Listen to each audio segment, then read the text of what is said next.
Hello, everyone. I'm Christy with Daxco. Thank you for joining us today for our third session of the Nonprofit Optimization Workshop dedicated to mission-driven marketing. So we understand that now more than ever, you're starting to think about some of the holidays coming up, how to really make sure you are not only communicating your mission and your impact, but also driving member loyalty, maybe even new memberships during everything. So we wanted to get everyone together today to have an open discussion. We have our panelists here, but we're going to be very active in the chat when we have some time for some sharing of ideas. So get ready to brainstorm with us as a group. So as Giving Tuesday and the holiday season and Black Friday approaches, we wanted to make sure that we're thinking through what are some ways that we are really making mission-driven marketing at the core of what we do when talking to your members, and what are some ways that you can scale that considering maybe lack of resources or competing priorities. So on the phone with me today is I have Stacy from the YMCA of the Fox Cities, and then Charlie and Emily from Daxco, and they have worked with many people with Daxco Engage, different YMCAs, JCCs, and community centers across the nation. So we're excited to be chatting with them today as we dig in. Welcome, everyone. Thank you. Hello. So first thing I want to kick us off is, what is mission-driven marketing? What do we mean when we say that? Really, it's making sure that the messaging and the marketing materials that you're sharing with your community is ultimately sharing the outcome that you're trying to drive, or the community impact that you're trying to drive as a whole. So I'm going to kick us off with kind of an open question to our panelists. And really dig into why this is important. Why are we even talking about it today? I'll hop in. So mission-driven marketing is important because realistically, the bulk of your members, prospects, community members at large don't know what kind of impact you're making in their own backyards. So putting mission at the core of the conversation changes the perception of your organization and makes your participants feel like they are contributing to a larger purpose, which in its own is its own value proposition. Yeah, I think I've experienced that a lot over the last few months in particular, with kind of pivoting the messaging you're seeing on what you're sharing on social media, the emails that you're sending. It's about how you were able to pivot and serve a new area of that community. So I wanted to dig in. We've talked a lot about in past webinars how sharing impact can make a difference on member loyalty specifically, because if people are bought in as current members to your mission, they are more likely to be retained. But one area that we don't talk about often is around driving prospects, and I wanted to kind of open it up and ask, what are some ways that having mission-driven marketing can really drive new memberships and new interests at a prospect level?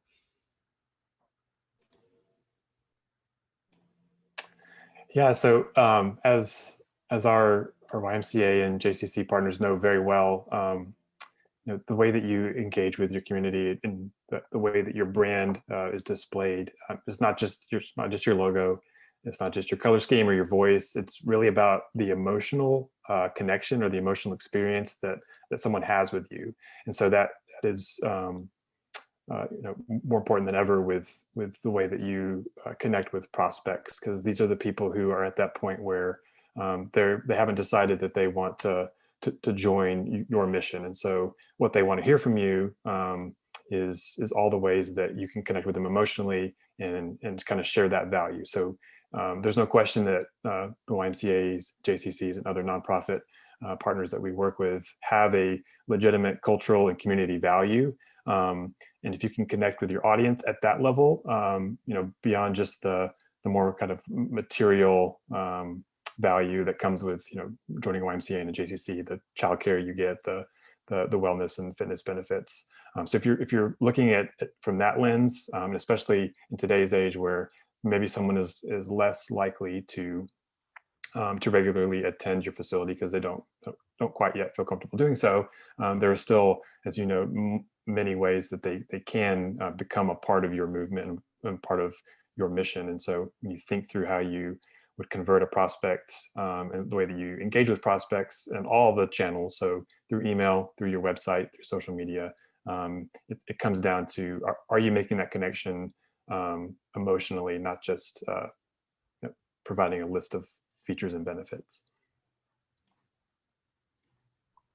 And to the point of member loyalty too, community centers across the nation have completely pivoted with the age of COVID. So a lot of your standard operations have switched to supporting outreach, to food banks, to whatever the community is currently needing.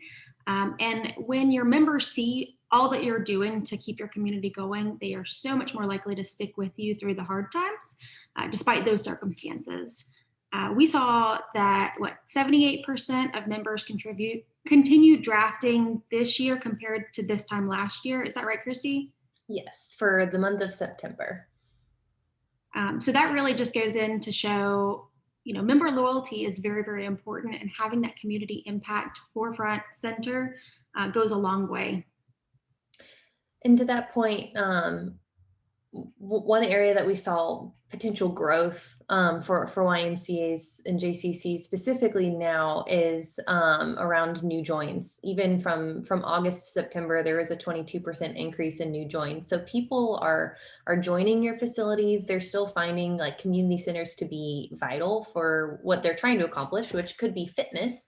But I think right now more than ever, there is a group of people who have either at one point at the beginning of the pandemic stopped their membership if they were at a different area, and they're trying to find, to Charlie's point of the emotion side, that a partner in the community pillar that will also contribute to helping people in need and accomplish what they're trying to find in maybe a fitness membership, which I think now is the time to really promote that.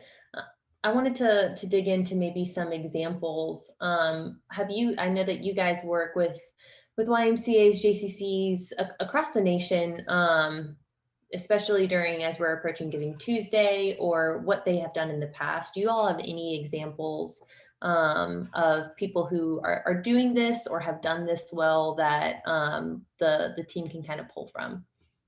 Yeah, well, so first of all, there's no shortage of good examples of our YMCA and JCC partners really stepping up to this moment in the world and sharing what they do. It's been truly inspiring. But as it so happens, we were looking at some activity with DAXCO Engage in particular for last year, and the YMCA of the Fox Cities was among our top DAXCO Engage users in terms of donations received as a result of DAXCO Engage initiatives. So I'd love to kind of maybe turn this question on to Stacy and have her kind of share, their team's strategy behind this and kind of the success that they've seen. Thanks, Charlie.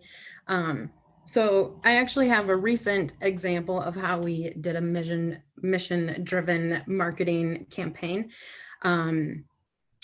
So about 3 weeks before one of our school districts decided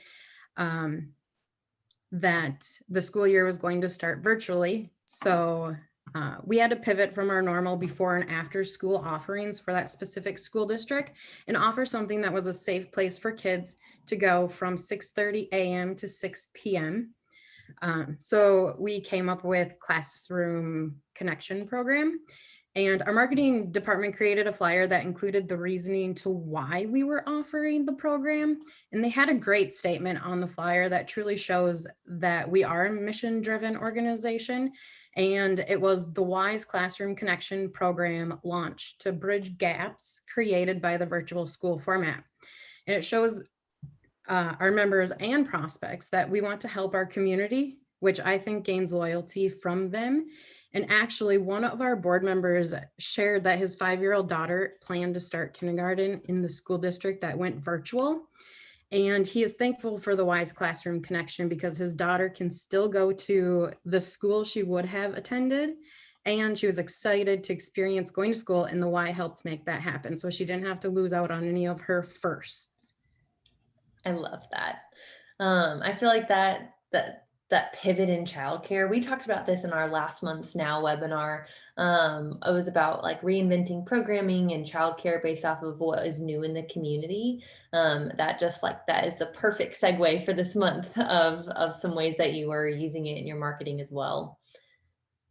I know that some other areas, I'm sure across the audience today, you've probably seen the Stay with the Y initiative that was all over social media during the start of the pandemic, and converting anyone who was a member or like considering canceling their member into a donation.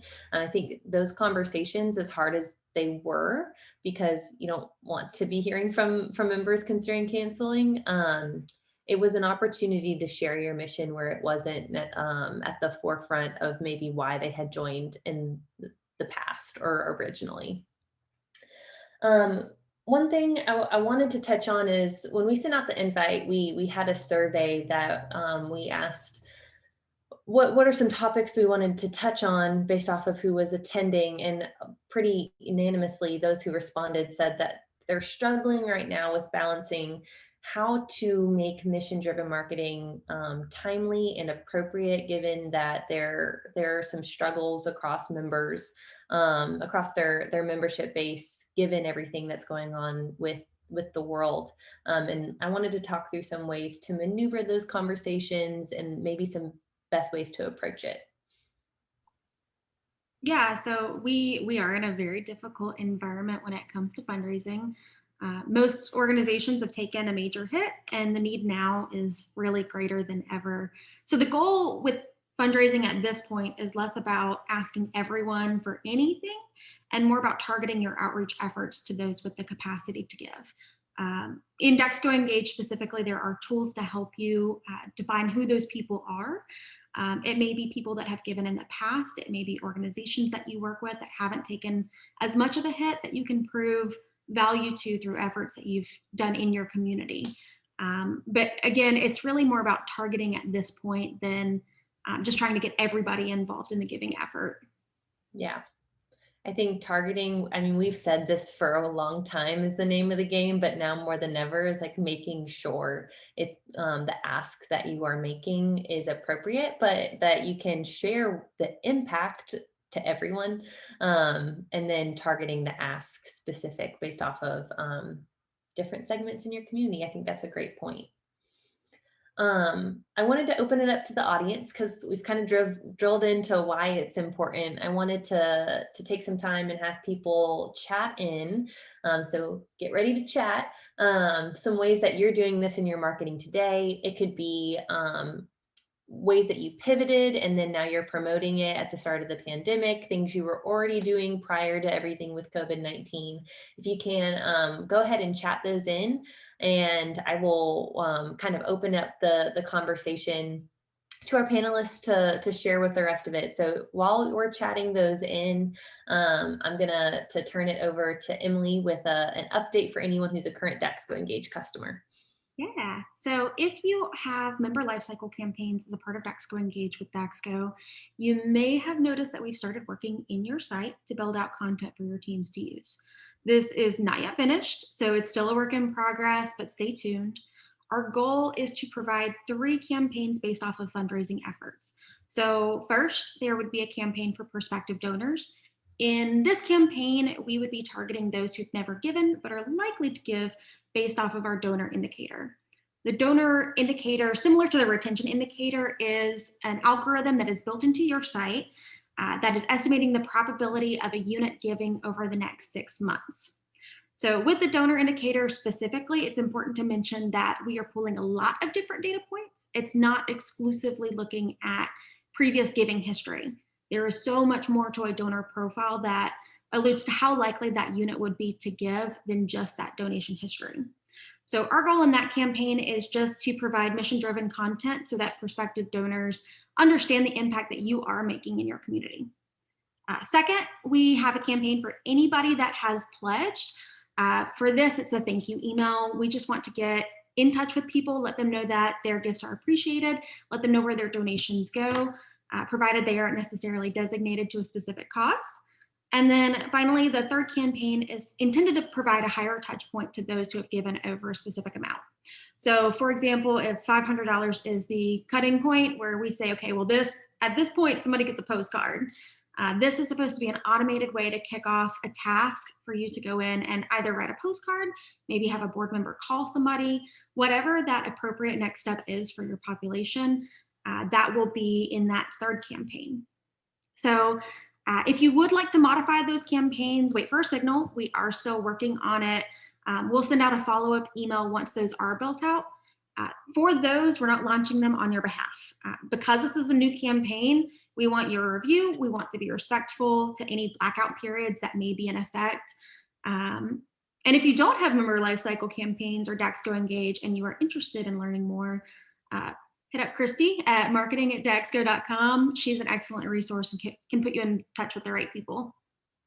Perfect. Thank you. I'm really excited about that new addition to the campaigns because that's such a vital part of the member life cycle. I think that's going to be great. So this is a reminder, chat in some of your ideas. I'll share a couple that have come in. The YMCA of Greater Birmingham, which is where we're located, pivoted at the beginning of the pandemic to provide emergency childcare for first responders. And so I think that's something that many of our YMCAs and JCCs were able to do and kind of repurpose. And now they're using it as a way to drive leads for new memberships, as a way to drive new childcare registrations as well.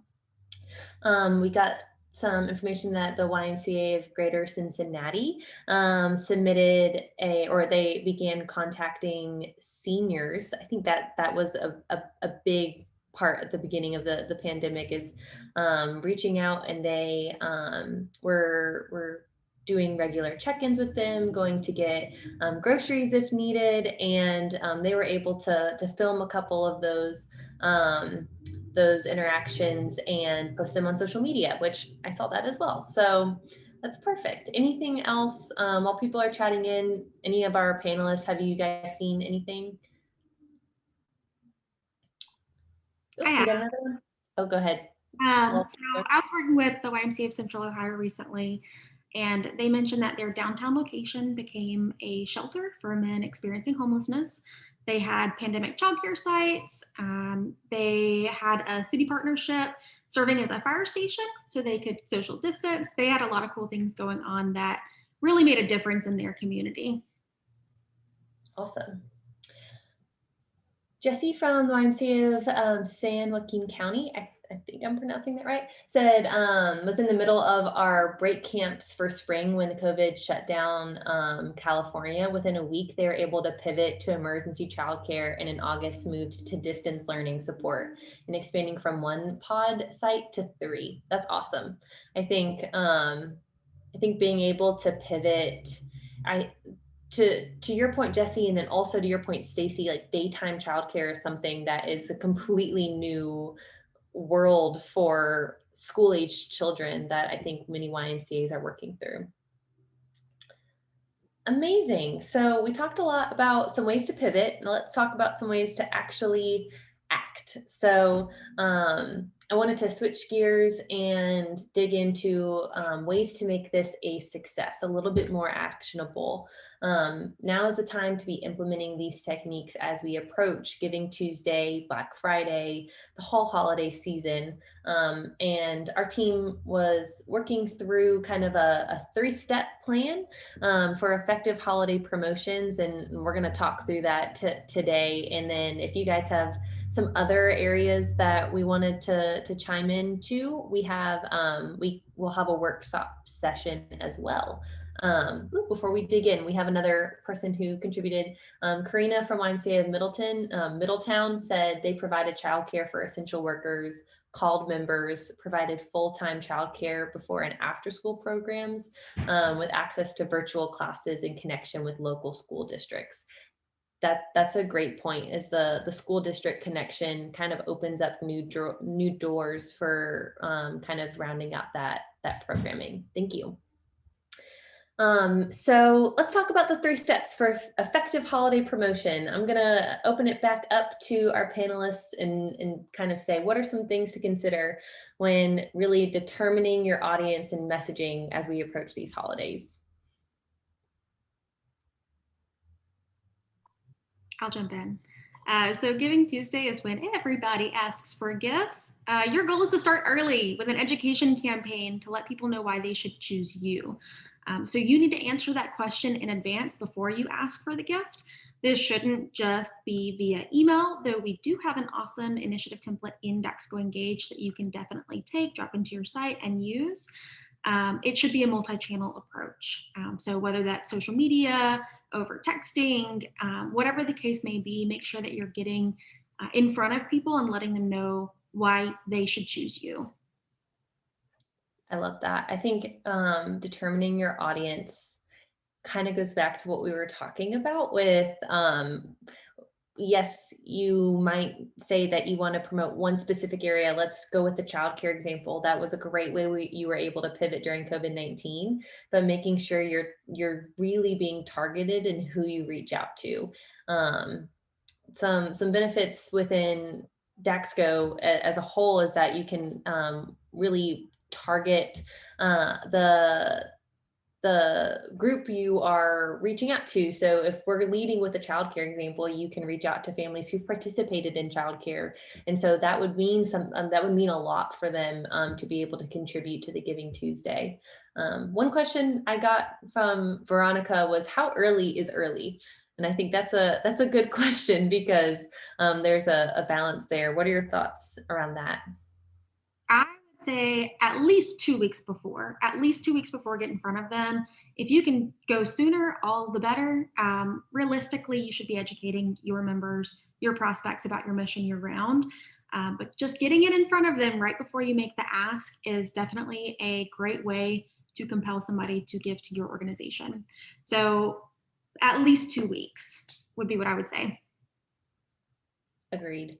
And if you are kind of thinking through how do we even get started on this messaging, if you're a current DexGo Engage customer, we do have templates built out for this, for Giving Tuesday specifically, within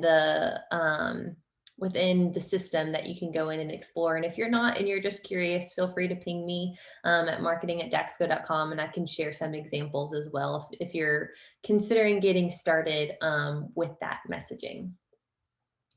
So the next step is to outline channels and timeline. I'm going to open this up to the group and talk about what are some channels that we need to be thinking through when starting this communication. Yeah, so this goes back to something I mentioned earlier about the emotional connection and how pervasive your quote unquote brand really is. So yes, it's important to have those targeted emails with a clear call to action on how to donate. But sending that one time is not gonna cut it, because the way that people engage with you and the way that they're consuming information these days, it's nonstop. And so as many places as you're able to, just ensure that you're using kind of similar messaging. You're looking to kind of orchestrate that emotional connection with every touch point that you're outlining. And this list here that you're seeing is not necessarily like requirement for every successful campaign, but there are things to consider. And so I know a lot of our organizations that we partner with, their social media accounts, their website, and their email marketing are the kind of core pillars of how they connect with their community. So I would just say, as someone who formerly kind of helped build out marketing campaigns for our partners, like as much time as you can take beforehand. So the answer that we gave earlier about starting 2 weeks early with their messaging is good, but you've got to back up even further. So start now with planning what your strategy is and all the channels and touch points, and map that out. And it will be worth your effort because you've got that set up and established, and it will feel really meaningful and impactful for all the people who engage with you on these various platforms. to that point, I know, so Stacy, you aren't on the marketing team necessarily, but I wanted to pick your brain about, is this something that that your team is currently exploring, kind of expanding your air cover as a whole when reaching your community? Yes, we are. So we are going to start utilizing the SMS with Engage. I think we added that on earlier this year. So I think that it would be great to send an email to for Black Friday or Giving Tuesday, but also follow up with the people who have opted in for texting via that SMS texting. I think that that will be great this year. And I'm excited to see like how many donations we would get from sending the text message. That's a great point. So I wanted to kind of touch for 1 second. When people see this list, you nodded to it, Charlie. It's like that this list can feel long and overwhelming, but there are ways to streamline a lot of the efforts that you're putting into your air cover. And wanted to talk about some ways that it doesn't matter the air cover that you create, you have to make sure that it's converting, and that your staff is following up with people who might be interested, that you're able to scale. And that can be an issue right now as resources are slim, which they were already slim, but they're even more slim for your staff. So wanted to dig in about some ways that we can help you easily convert. I'm going to talk about this a little bit. It's our engagement assistant which is powered by Conversica. So we are excited to announce, you've heard us mention Engage a lot today, but there is a new integration between Daxco Engage and our engagement assistant. So when we say, okay, one email won't cut it, well, what will cut it? And a lot of times it's being persistent and polite and personalized, which the engagement assistant allows your team to do, because as you'll see here, 48% of staff never follow up with a prospect. And we want to make sure those things don't fall through the cracks, because those are important. You have put in the time and effort and love into a beautifully crafted marketing email, but you want to make sure the leads are followed up on in a personalized way. So that's just kind of a little overview of Conversica, or your engagement assistant.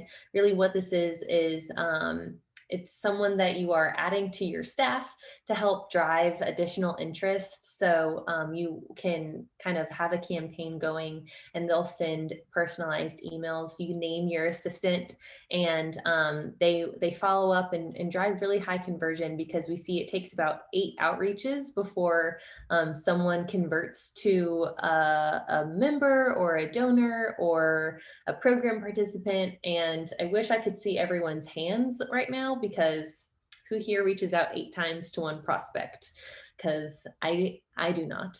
And so this helps you scale that in a lot of ways. So real quick, I wanted to turn it over to Charlie to talk about and show us what that integration looks like in the system.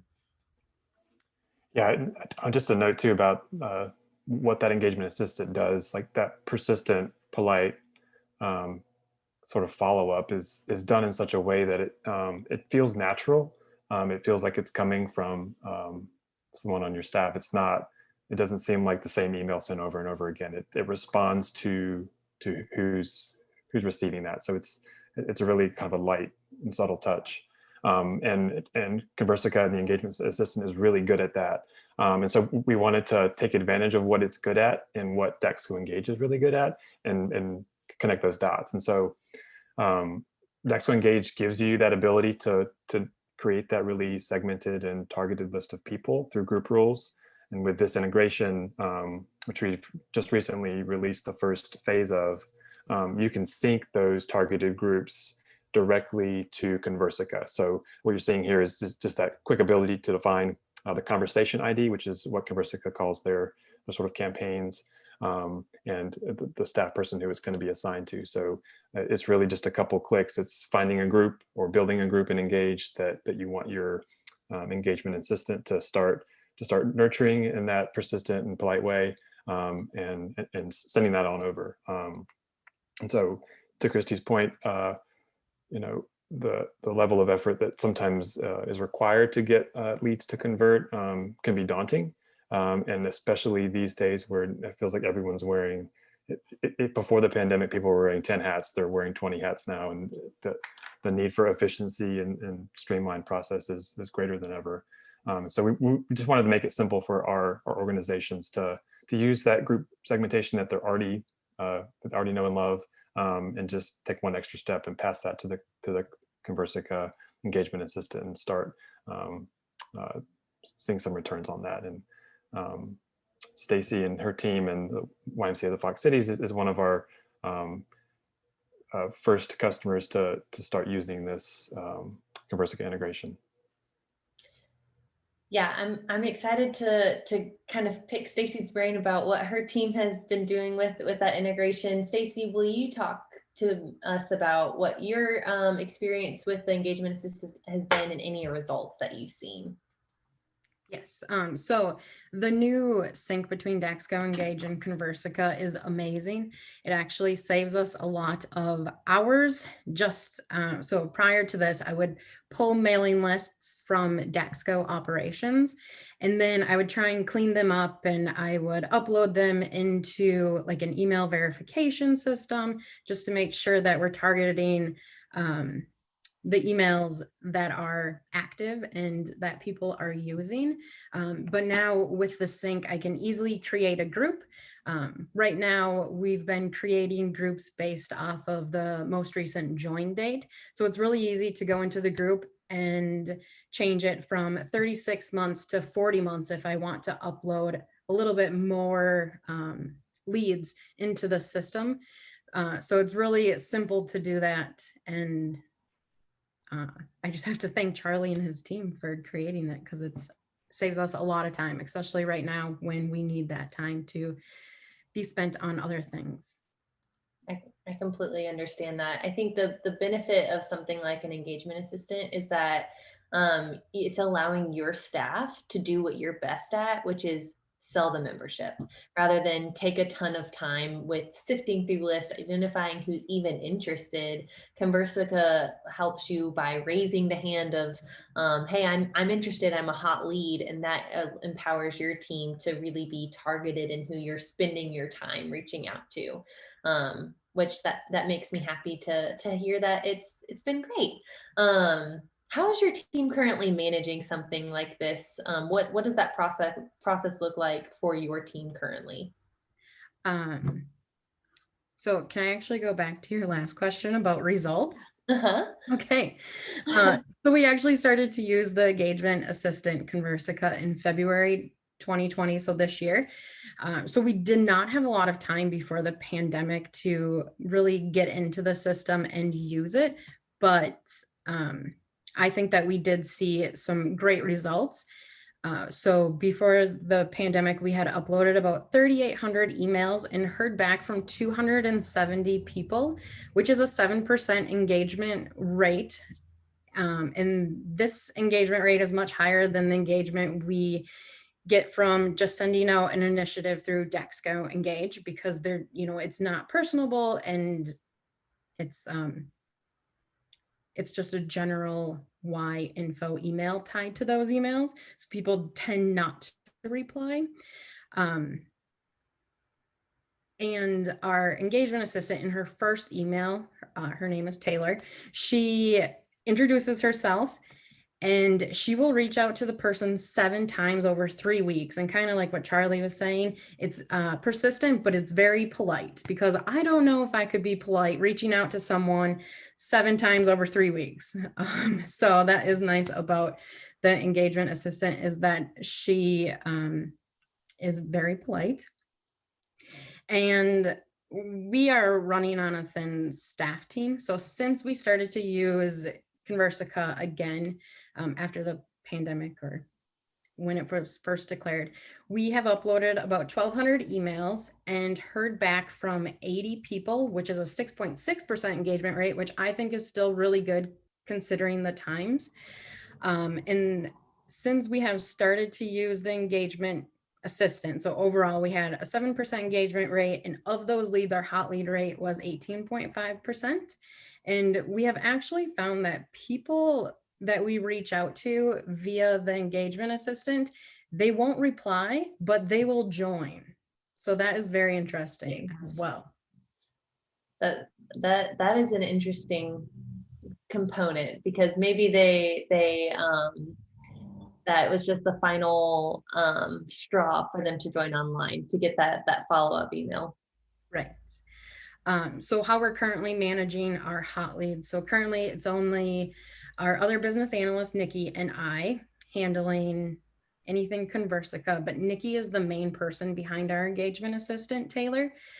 So when a hot lead replies, Taylor can either hand it off to a staff member, or we can reply within the system as Taylor. And Taylor will automatically reply to the hot lead. So when that person replies to Taylor, she automatically sends out an email, like usually within an hour, just asking them if the phone number we have in Daxco operations is accurate. And when the person replies, then we will reach out to them via phone. And so they confirm their phone number, and Taylor will automatically reply to that hot lead. I think it's within 2 days, to ensure that they were contacted. So Taylor's kind of reaching out to make sure that we did contact them via phone. And we can actually go into the specific hot lead to turn those automated emails off. So an example of when we would do that is if the hot lead does not reply to Taylor right away, confirming their phone number, then we will reach out to them as Taylor with more information about our memberships. And then we always try to engage the hot lead within 24 hours. And our best practice is to reply to them as Taylor instead of us reaching out to them via our own work email. We like to handle the communications within the system like that, so that if Nikki is out of the office, I can pick up literally right where she left off, because we can add notes to people and I can read the past communications. So it's nice because they're still getting that engagement within the 24 hours. And we also tell our hot leads that if they come in to join and they mention that Taylor sent them, we will waive their joiner fee. And some hot leads will ask for tours, and then we will work with the appropriate staff to ensure they are given a tour, and we'll follow up if we notice the person has not joined within like a week of their tour. People email in asking if we have assistance for low income, and then we will send them more MFA information and how they can apply. And how I know that people join even when they don't reply is that I pull a list of emails tied to new joins and renewals in the system. And that's how we determine who joined, because we reached out to them via Conversica. And I think overall we've had 23 joins. So that's 23 joins that we wouldn't have had if we didn't have Conversica. That's awesome. I like that you guys have a system in place, that you are intentional about the follow-up. It's the persistence that is the key there. And it's exciting to hear your results. Thanks for sharing that. No problem.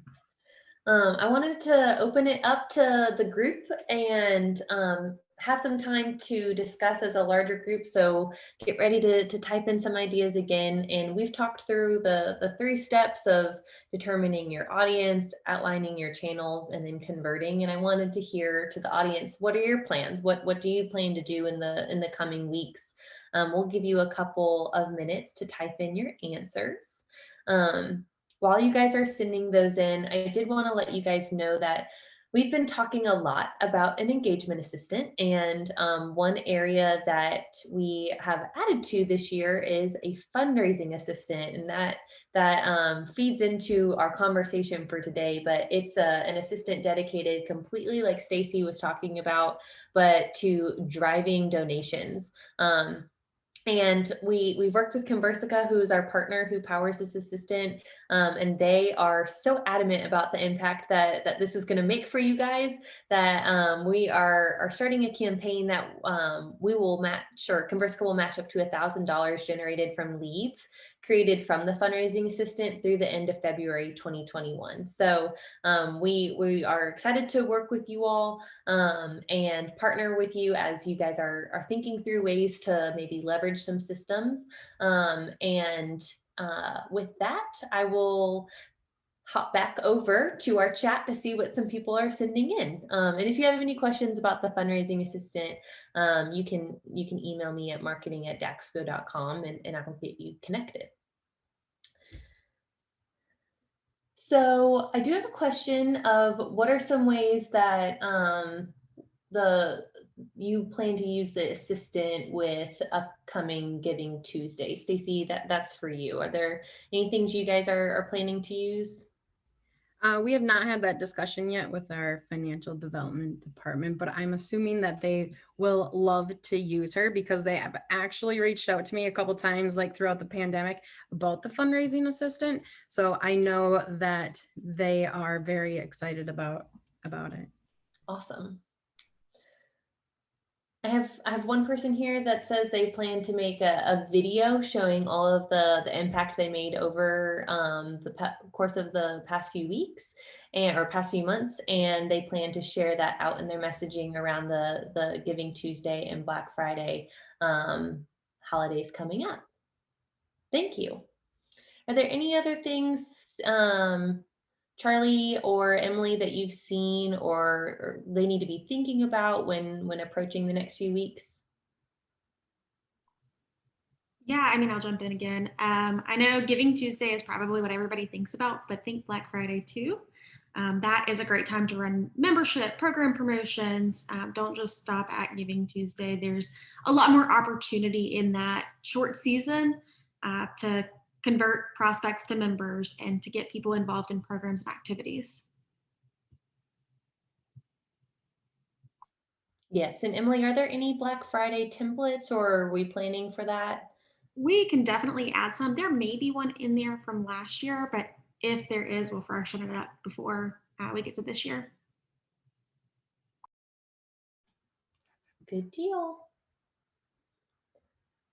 Well, I think that is all the questions. If you guys have some other feedback or other ideas you plan to share and you're on the call, send it to me. I'll include it in the follow-up because we're really just here to be a knowledge share. So thank you guys for joining. Thank you, Stacy, for joining and talking about your experience. We're excited about what the next wave of the engagement assistant will mean for you and your team. But if you have any questions, please contact me at marketing@daxco.com, and this recording will be sent out in the follow-up if you want to share it with anyone on your team. Well, thank you guys. Have a great day.